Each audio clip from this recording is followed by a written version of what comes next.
And so far it was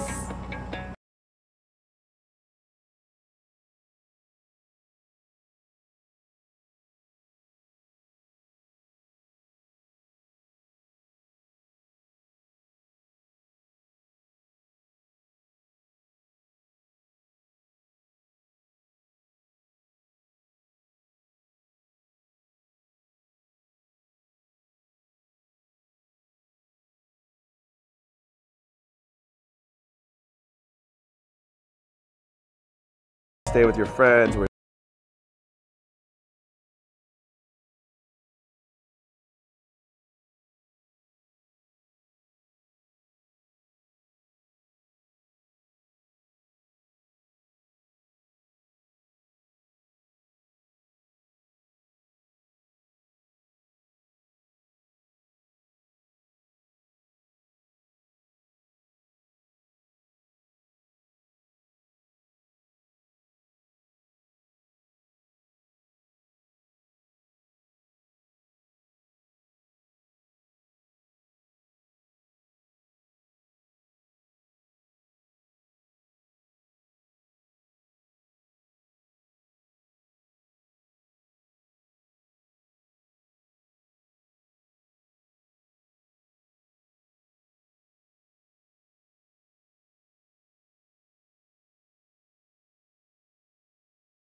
But yeah, love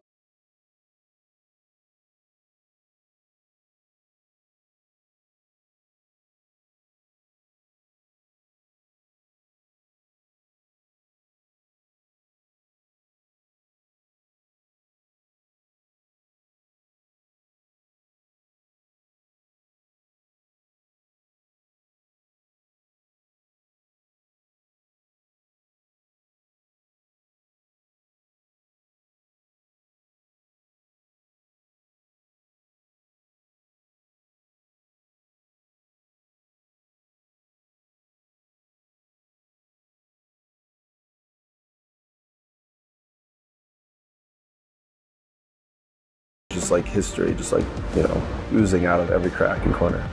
In Turkey, you can see a wall, and you can see where the stonemasons put that wall together in the 9th century. And you can also see a Mercedes parked in front of that wall. It's all visible. There are places in Hagia Sophia where you can actually see all 1,500 years of history in one glance. You know, I've never owned a car, and that's maybe one of the reasons why I pick cities like this. Like Istanbul, they have taxis are also very, very cheap, very affordable compared to like pretty much any other place I've lived.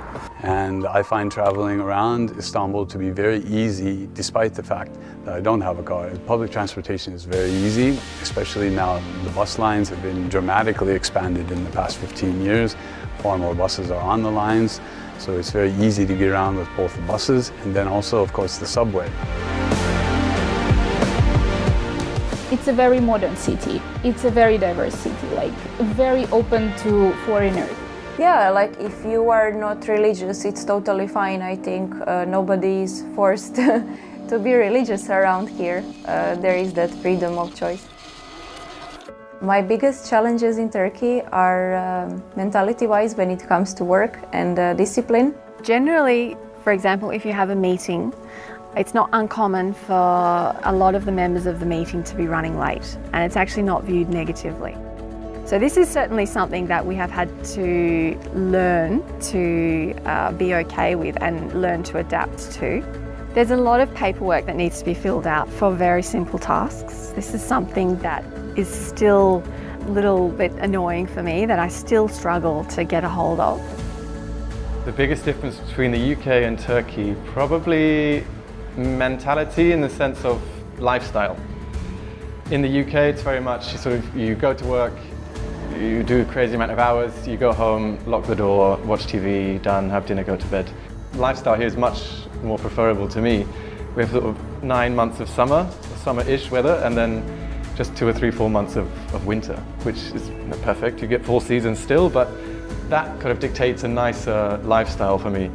Have you ever seen weather forecasts in Russia and comparing to Turkey? I mean, when it comes to opportunities, Istanbul is a pretty great city for that, like especially for young people who are maybe interested in building a career or getting some work experience. I think it can be really nice. Most people that come here say the exact same thing, which is it is nothing like what they imagined. It's nothing like what they pictured, and they leave this country with a much more positive outlook than what they came here with. Because almost all my friends that have visited here had an amazing time and loved it. And it's other stuff. So that's how I look at things. When I like get my information, I ask some people that actually are from there or that went there, and that's the best way to get information because it's almost firsthand. Otherwise, you don't know. There's always an agenda with people trying to say things like it's like this or that. So that's my personal advice: is if someone is interested to go, ask someone that already went, and then if that's one of your friends, and that's pretty much the best way to get information. In 3 words, wow, that's a hard one. Green, busy, 24 hours.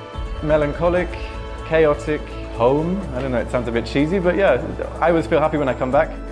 Super crazy place. Completely misunderstood country.